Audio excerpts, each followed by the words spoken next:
आपके साथ मैं हूं सईद अंसारी। शंखनाद शुरू करें उससे पहले सीधे गोवा लिए चलते हैं। प्रधानमंत्री नरेंद्र मोदी बोल रहे हैं।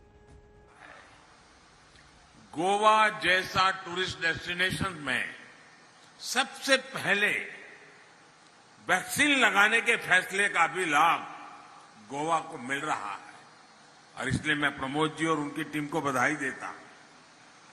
और साथियों, हम सभी जानते हैं कि टूरिज्म में रोजगार, स्वरोजगार की सबसे ज्यादा संभावनाएं हैं। पर्यटन से हर कोई कमाता है, ये सबको अवसर देता है और गोवा वालों को समझाने की जरूरत नहीं है। इसलिए डबल इंजन की सरकार पर्यटन पर इतना बल दे रही है, कनेक्टिविटी के हर माध्यम को सशक्त कर रही है। यहां गोवा में भी 2014 के बाद से हाईवे से जुड़े प्रोजेक्ट पर 10,000 करोड़ रुपए से अधिक का निवेश हो चुका है। गोवा में ट्रैफिक की समस्या को कम करने के लिए भी लगातार काम किया जा रहा है। कोंकण रेलवे का बिजलीकरण होने से भी गोवा को बहुत लाभ हुआ है। साथियों, कनेक्टिविटी के इन प्रयासों के साथ ही सरकार का जोर हेरिटेज टूरिज्म को प्रमोट करने पर भी है। हमारी जो धरोहरें हैं उनके रखरखाव, उनकी कनेक्टिविटी और वहां सुविधाओं के निर्माण पर बल दिया है। गोवा में ऐतिहासिक अगोड़ा जेल कॉम्प्लेक्स म्यूजियम का विकास भी इसका उदाहरण है। आधुनिक टेक्नोलॉजी का उपयोग करते हुए हम देश भर में अपनी धरोहरों को और आकर्षक बना रहे हैं। देश के तीर्थों और धरोहरों की यात्रा करने के लिए विशेष रेल भी चलाई जा रही है। साथियों, वैसे मैं आज गोवा सरकार की एक और बात के लिए सराहना करना चाहता हूं। गोवा सरकार फिजिकल इंफ्रास्ट्रक्चर के साथ ही सोशल इंफ्रास्ट्रक्चर पर भी उतना ही बल दे रही है।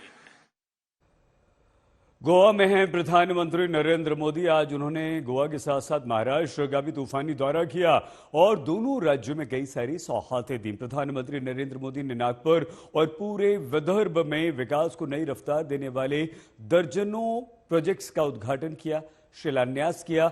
विरोधियों पर जमकर वार करते हुए प्रधानमंत्री नरेंद्र मोदी ने यह कहा कि स्वार्थ की राजनीति हमारे देश के लिए ठीक नहीं है। स्थायी विकास के लिए उन दलों से दूरी हमें बनानी चाहिए।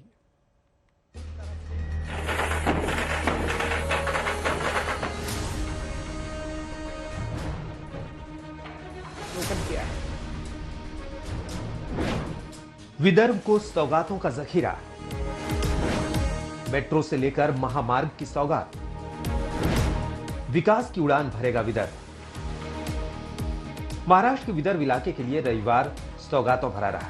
नागपुर से लेकर आसपास के पूरे इलाके की शक्ल सूरत बदलने वाले कई प्रोजेक्ट धरती पर उतरे और कई की नींव रखी गई। ये सौगात देने खुद पीएम नरेंद्र मोदी नागपुर आए। नागपुर के अंबेडकर एयरपोर्ट पर सुबह 9:30 बजे मोदी का यह स्वागत बता रहा था कि विदर्भ के लोग इन सौगातों से कितने खुश थे।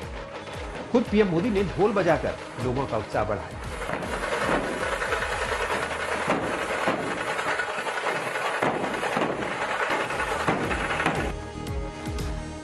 इसके बाद बारी आई मेट्रो के उद्घाटन की। पीएम मोदी ने नागपुर के मेट्रो के पहले फेज का उद्घाटन किया।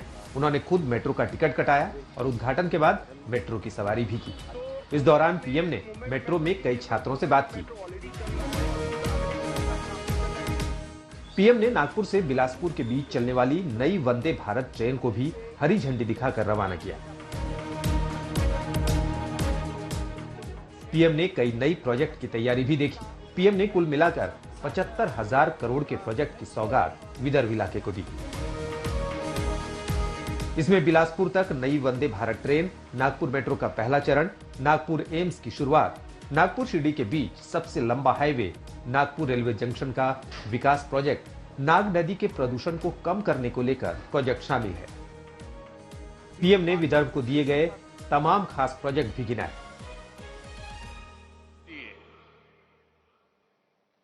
11 सितारों के महानक्षत्र का उदय हो रहा है। आजादी के 75 साल के अमृत महोत्सव में 75,000 करोड़ रुपए के इन विकास कार्यों के लिए महाराष्ट्र को, महाराष्ट्र की जनता को बहुत बहुत बधाई। पीएम ने नागपुर की जमीन से विरोधियों के एक तबके को भी निशाने पर लिया, जो चुनावों में बड़े बड़े वादे करते हैं और मुफ्त सौगातों के दम पर सत्ता हासिल करने की कोशिश करते हैं। मैं महाराष्ट्र के लोगों को, देश के लोगों को भारत की राजनीति में आ रही एक विकृति से सावधान भी करना चाहता हूं। शॉर्टकट अपनाने वाले ये राजनीतिक दल, ये राजनीतिक नेता देश के हर करदाता के सबसे बड़े दुश्मन है, जिनका मकसद सिर्फ सत्ता में आना होता है, जिनका लक्ष्य झूठे वायदे करके सिर्फ सरकार हड़पना होता है, वो कभी देश नहीं बना सकते। महाराष्ट्र के साथ पीएम ने गोवा में भी कई प्रोजेक्ट शुरू किए। गोवा में प्रधानमंत्री मोदी ने आयुष इंस्टीट्यूट का उद्घाटन किया। मोपा अंतर्राष्ट्रीय हवाई अड्डे को भी हरी झंडी दिखाई। एक दिन में लगातार कई परियोजनाओं के उद्घाटन और शुरुआत से पीएम मोदी ने विकास यात्रा को आगे बढ़ाया। अशोक सिंघल, नागपुर, आज तक। तो कल गुजरात में भूपेंद्र पटेल लगातार दूसरी बार मुख्यमंत्री पद की शपथ लेंगे। बीजेपी ने प्रचंड जीत वहां पर हासिल की है और सारी तैयारियां हो चुकी है। प्रधानमंत्री नरेंद्र मोदी, गृह मंत्री अमित शाह, बीजेपी अध्यक्ष जेपी नड्डा, बीजेपी के तमाम वरिष्ठ नेता इस शपथ ग्रहण में शामिल रहेंगे।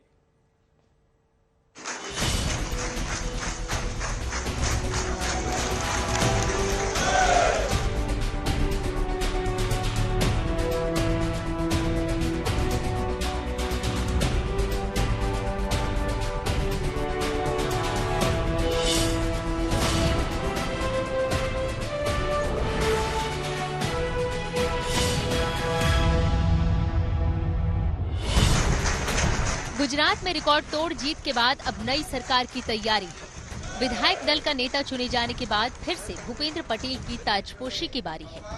सोमवार 2 बजे भूपेंद्र पटेल एक बार फिर से गुजरात के मुख्यमंत्री पद की शपथ लेंगे और इस शपथ ग्रहण समारोह में बड़े बड़े दिग्गज शामिल होंगे। जानकारी के मुताबिक प्रधानमंत्री नरेंद्र मोदी, गृहमंत्री अमित शाह, बीजेपी अध्यक्ष जेपी नड्डा, रक्षा मंत्री राजनाथ सिंह समेत कई केंद्रीय मंत्री शपथ ग्रहण कार्यक्रम में शामिल होंगे। इसके साथ ही यूपी की राज्यपाल और गुजरात की पूर्व मुख्यमंत्री आनंदीबेन पटेल, यूपी के मुख्यमंत्री योगी आदित्यनाथ, असम के मुख्यमंत्री हिमंता बिस्वा शर्मा समेत बीजेपी शासित राज्यों के कई मुख्यमंत्री शपथ ग्रहण में मौजूद रहेंगे। शपथ ग्रहण से पहले भूपेंद्र पटेल और गुजरात बीजेपी के अध्यक्ष CR पाटिल दिल्ली पहुंचे थे और पीएम मोदी और गृहमंत्री अमित शाह से मुलाकात की थी। माना जा रहा है कि इस बैठक में गुजरात के मंत्रिमंडल को लेकर चर्चा हुई। इन सब के बीच कुछ नाम भी सामने आए हैं। माना जा रहा है कि करीब 20-22 चेहरों को मंत्रिमंडल में जगह मिल सकती है। गुजरात में मंत्री पद के लिए जिन नामों की चर्चा है उनमें ऋषिकेश पटेल, कुंवरजी बावलिया, जयेश रादड़िया, गणपत वसावा, रमण लाल वोरा, राघवजी पटेल, कनु देसाई, हर्ष संघवी, किरीट सिंह राणा, पायल कुकरानी, मनीषा वकील, अल्पेश ठाकुर जैसे नाम शामिल हैं। इसके साथ ही जीतू चौधरी, नरेश पटेल, PC बरांडा, शंकर चौधरी को भी मंत्री बनाया जा सकता है। उधर भूपेंद्र पटेल के शपथ ग्रहण से पहले गुजरात में 5 सीटें जीतने वाली आम आदमी पार्टी को जोर का झटका लगा है। विसावदर विधानसभा सीट से आप विधायक भूपत भायाणी ने बीजेपी को समर्थन देने का ऐलान किया है। साथ ही 3 निर्दलीय विधायकों ने भी बीजेपी को समर्थन देने का फैसला किया है। मैं अपनी सीट के हमारे एरिया के हमारे 2-3 जिले के जो किसान हैं, इनका अगर भला हो सकता है तो मैं सोचूंगा, हमारे जनता के बीच जाऊंगा, उनसे पूछूंगा। सरकार के सामने भी मैं डिमांड रखी है कि ये हमारे जो 4-5 मुद्दे हैं, इसका सॉल्यूशन अगर हमको मिले तो मैं जनता के बीच जाके विचार विमर्श करूंगा। तो अभिगम मेरे को सही लगा है, तो मैं जनता के बीच अभी जाने वाला हूं। और जनता कहेगी कि बीजेपी ज्वाइन कर लीजिए तो आप बीजेपी ज्वाइन कर लेंगे? हमारी जो डिमांड है अगर पूरी हो जाएगी तो इसके बारे में भी विचार करेंगे। गुजरात की जनता ने लगातार 7वीं बार बीजेपी को सत्ता तक पहुंचाया है और इस बार तो बीजेपी ने जीत के सारे रिकॉर्ड ही तोड़ दिए हैं। ऐसे में शपथ ग्रहण के साथ जनता को बीजेपी से उम्मीदें भी बड़ी होंगी और भूपेंद्र पटेल की जिम्मेदारी भी उतनी ही बड़ी होगी। अहमदाबाद से गोपी घांगर के साथ आज तक ब्यूरो। तो हिमाचल प्रदेश में ट्रेंड कायम रखते हुए जनता ने सरकार को बदल दिया और प्रदेश में आज नई सरकार बन गई। जोर शोर के साथ भव्य कार्यक्रम में सुखविंदर सिंह सुक्खू ने मुख्यमंत्री पद की शपथ ले ली। कांग्रेस के दिग्गज नेता इस अवसर पर मौजूद रहे। शिमला के रिज मैदान में जोश ये बता रहा था कि इस जीत ने कांग्रेस में नई जान डाल दी है।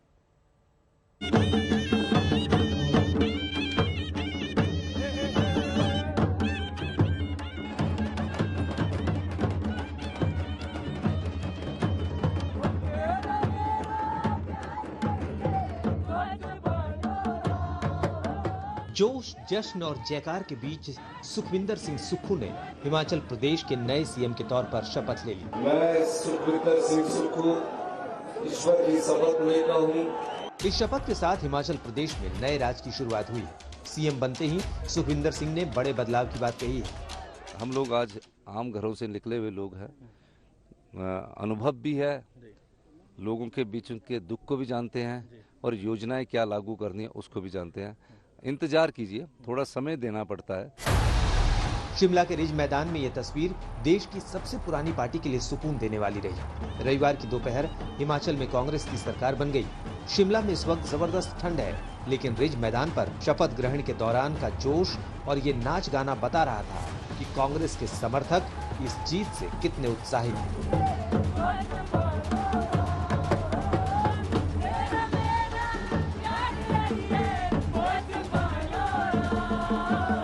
मुकाबला टक्कर का रहा, लेकिन आखिर में कांग्रेस की जीत हुई और इसके बाद रविवार को शपथ ग्रहण के लिए सबसे विशाल मंच सजाया गया। ऐसा मंच जैसा पहले कभी नहीं बना। हिमाचल में राजनीतिक रिवाज कायम रहा और राज बदल गया। छात्र राजनीति से लेकर संगठन तक और फिर यहाँ से सीएम की कुर्सी तक का सफर तय करने वाले सुखविंदर सुक्खू समर्थकों की भारी भीड़ और नारेबाजी के बीच मंच तक पहुंचे और शपथ ग्रहण किया। मैं हिमाचल प्रदेश के राज्य के मुख्यमंत्री के रूप में अपने कर्तव्यों का श्रद्धापूर्वक और शुद्ध अंतकरण से निर्वहन करूंगा तथा मैं भय या पक्षपात, अनुराग या द्वेष के बिना सभी प्रकार के लोगों के प्रति संविधान और विधि के अनुसार न्याय करूंगा। कांग्रेस के कई दिग्गज शपथ ग्रहण के दौरान मौजूद थे। राहुल गांधी, प्रियंका गांधी की मौजूदगी जता रही थी कि गांधी परिवार के लिए जीत की कितनी अहमियत है। शिमला पहुंची प्रियंका गांधी ने कहा कि वो ही नहीं, पूरी कांग्रेस काफी खुश है। Himachal Pradesh, ma'am. How do you see this, ma'am? Priyanka, ma'am, only one comment. We are all very happy. They all worked very hard. Sukhvinder Singh भी बार बार अपनी ताजपोशी के लिए गांधी परिवार का आभार जता रहे हैं। हिमाचल की जीत में प्रियंका गांधी की अहम भूमिका बता रहे हैं। प्रियंका गांधी जी ने जो 2 महीने पहले हिमाचल की राजनीति को बागडोर संभाली और पहली रैली राष्ट्रीय नेता के रूप में उन्होंने जब सोलन में की, उन्होंने भांपा कि हिमाचल में कांग्रेस आ सकती है। उन्होंने हिमाचल के कांग्रेसी नेताओं की बैठक बुलाई, राजीव शुक्ला जी को बुलाया और एक सोची समझी रणनीति के तहत पहली बार हिमाचल प्रदेश में सामूहिक नेतृत्व में चुनाव लड़ा गया। सुखविंदर सुक्खू ने प्रदेश कांग्रेस अध्यक्ष प्रतिभा सिंह से भी मुलाकात की, जो सीएम पद का दावा कर रही थी, लेकिन आखिर में मान गई। हमने मिलकर आगे चलना है। मैंने हमेशा ये कहा कि हॉलीलॉज के दरवाजे हमेशा प्रदेश की जनता के लिए पहले भी खुले थे विपक्ष में भी खुले थे, आज सरकार बनी है फिर से खुले हैं। तो इसमें इसको किसी और परिप्रेक्ष्य से देखने की आवश्यकता नहीं है, हमको मिलकर आगे चलना है। एज ए टीम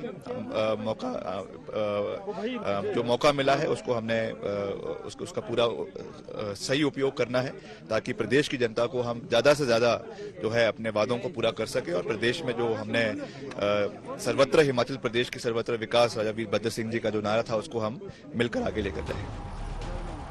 शपथ ग्रहण में पहुंचे दिग्गज नेताओं ने भी पार्टी में एकजुटता का भरोसा जताया। हिमाचल की जीत को पूरे देश की राजनीति में परिवर्तन वाला बताया। बहुत खुशी की बात है और हमारे साथी सुक्खू जी को पार्टी ने एक अच्छा मौका दिया है। अब हिमाचल की नई इबादत हम लोग लिखेंगे और जहाँ पे जो पार्टी ने वादे किए हैं मुझे पूरा विश्वास है कि ये इनके साथी उसको तत्काल पूरा करेंगे। बहुत उम्मीदों के साथ बदलाव हुआ है, एक सकारात्मक बदलाव हुआ है और देश की राजनीति में भी एक मैसेज गया है। ये धारणा लोगों ने पाली थी कि उत्तर भारत में भाजपा को हराना बड़ा मुश्किल है, लेकिन कांग्रेस पार्टी ने कर दिखाया हिमाचल में और ये बड़ी खुशी की बात है तमाम कांग्रेस कार्यकर्ताओं के लिए। नई शुरुआत हो रही है कांग्रेस के लिए भी।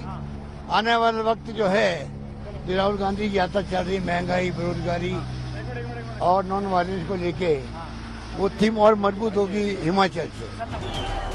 सुखविंदर सुक्खू ने हिमाचल की कमान संभाल ली। अब चुनौती उन वादों को पूरा करने की है जिसके दम पर कांग्रेस सत्ता में आई। शिमला में सत्येंद्र चौहान, कमलजीत संधू और ललित शर्मा के साथ आज तक ब्यूरो।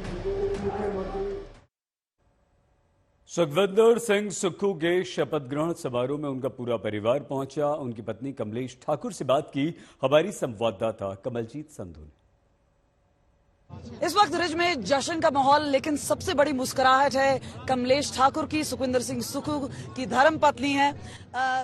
कैसे मना रहे हैं ये जश्न का माहौल? ओथ टेकिंग सेरेमनी, कभी आपको कोई डाउट था कि वो सीएम नहीं बन पाएंगे? इतना टफ कंपटीशन था। देखिए, ये मुस्कुराहट तो आप देख ही रहे हैं, सारी जनता के, प्रदेशवासियों के मुंह पे है और उनके दिलों में भी खुशी है और सारी खुशी मतलब कि माहौल आपने देखा कि कितना लोगों का उत्साह था। तो मेरे भी साथ में उनके साथ सहयोग है। आपने काफी कठिन परीक्षा भी की होगी, क्योंकि एक धर्म पत्नी होती है और कहते हैं ना कि behind every successful man there is a woman. तो आपका कितना योगदान है? आपको लगता है कि आप दोनों ने हस्बैंड वाइफ, क्योंकि घर परिवार चलाना होता है, पॉलिटिक्स को देखना होता है, काफी चीजें देखनी होती हैं, तो कितना कैसे आपकी जुगलबंदी कैसी रही है? देखो जी, वो राजनीति के क्षेत्र में जाते थे, मैं अपने घरेलू क्षेत्र में जाती थी और अपने घर को चलाती थी कि ताकि इनको महसूस ना हो कि मतलब कि मेरे घर में कोई प्रॉब्लम है और वो बाहर खुल के राजनीति ना कर पाए और जनता के बीच ना जा पाए और जनता की सेवा ना कर पाए। तो मैं इनको ऐसा महसूस नहीं होने देती थी घर के अंदर। एक बहुत बड़ा मॉरल सपोर्ट आपका रहा है, लेकिन साथ में एक जद्दोजहद भी रही है, एक अपहिल टास्क रहा है, क्योंकि किसी घराने से नहीं आते हैं, वो एक आम आदमी है और एक बस ड्राइवर के बेटे होने से लेके, एक NSUI से लेके, फिर हम बात करें जिस तरह से उन्होंने आगे बढ़त बनाई है, आपको कैसा लगता है कि क्या स्ट्रगल रहा है? देखो जी, लोकतंत्र में सब बराबर होते हैं। लोकतंत्र जनता ही जनार्दन होती है और लोकतंत्र में सब लोग जनता मतलब की बराबर होती है। दिल्ली नगर निगम चुनाव में बीजेपी की हार के बाद पार्टी के प्रदेश बीजेपी अध्यक्ष आदेश गुप्ता ने इस्तीफा दे दिया है और आदेश गुप्ता ने पार्टी के राष्ट्रीय अध्यक्ष जेपी नड्डा को अपना इस्तीफा सौंप दिया है। आदेश गुप्ता के इस्तीफे के बाद वीरेंद्र सचदेवा को कार्यकारी अध्यक्ष दिल्ली बीजेपी का बनाया गया। सचदेवा अगले अध्यक्ष की नियुक्ति तक कामकाज संभालते रहेंगे। हमने निगम चुनाव में जो पार्टी को अपेक्षित परिणाम नहीं मिले, जितना सोचा था उतना हमें रिजल्ट नहीं मिला और जो हार हुई है उसकी नैतिक जिम्मेदारी लेते हुए हमने भारतीय जनता पार्टी के दिल्ली प्रदेश अध्यक्ष पद से इस्तीफा दे दिया है। माननीय राष्ट्रीय अध्यक्ष जी को हमने इस्तीफा कल भेज दिया था, उन्होंने आज इसको स्वीकार कर लिया है और जो पार्टी ने मुझे जिम्मेदारी दी थी उसको हमने निभाया है। लेकिन जिस तरह से रिजल्ट आया है वो आशानुरूप नहीं है और हमने इस्तीफा दे दिया है।